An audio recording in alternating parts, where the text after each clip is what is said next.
Hi everybody, my name is Randy Singer. I'm a biologist at the University of Florida, based in the Florida Museum of Natural History, and I work on fishes, so my actual title would be an ichthyologist.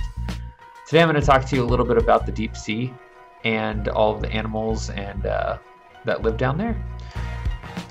There are a lot of different ways that we have learned about the deep sea. Mainly what we know is from what we've collected by going to sea and using nets and collecting really cool things and then bringing them back and depositing those specimens in museums where we have glass jars that are filled with alcohol and we preserve the specimens so people can look at them for many, many years to come.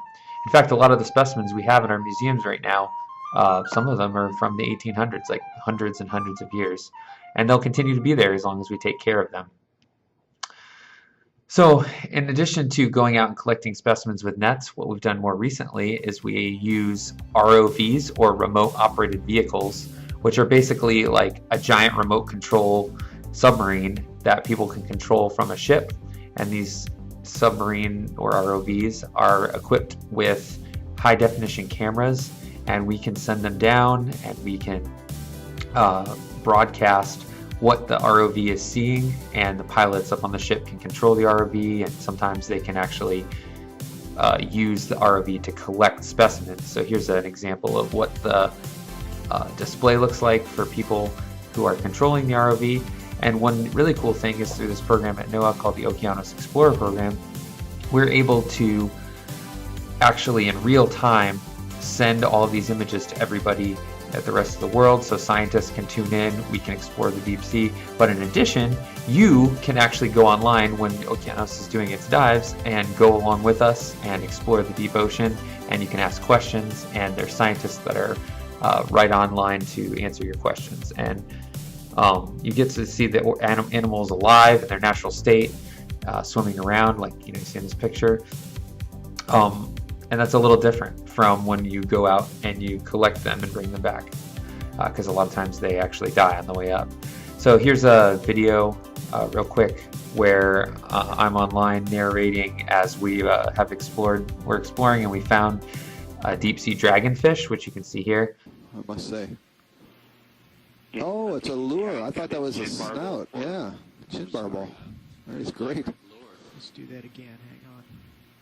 So it's thought that their chin barbel is a copepod mimic because it glows like a kind of a soft red orange color.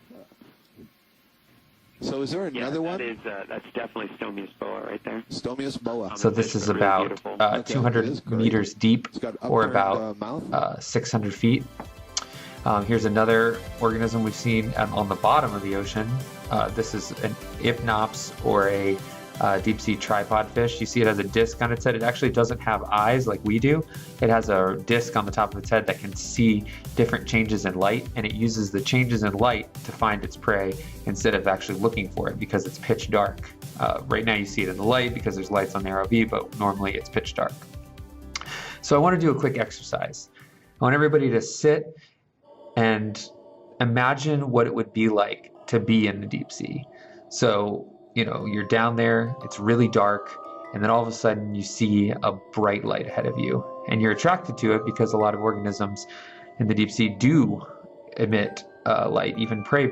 So you go towards it, and next thing you know, snap, you're eaten by an anglerfish.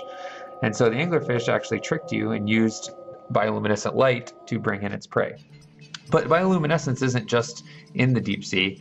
It actually is also found in shallow water. Some of you might have gone to the beach and see jellyfish, some jellyfish that have bioluminescence, or seen the tide come in and see different green coloration in the water. That's actually copepods. But there's a lot of other animals that do it too, like squid.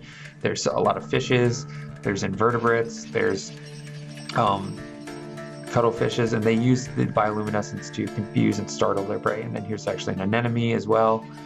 And then there's quite a few jellyfishes as well that emit bioluminescent light, and it really is quite stunning.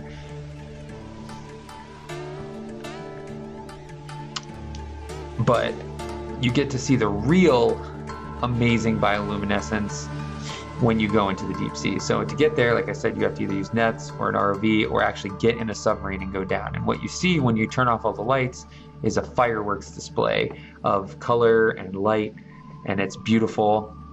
And there's lots of animals down there that use light. And I'm going to focus on the fishes because I study fish.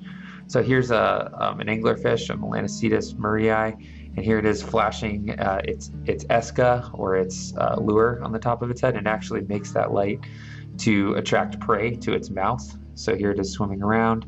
This is a wolf trap anglerfish, so this fish can actually open its mouth in 3 directions, kind of like a giant hinge, and capture its prey.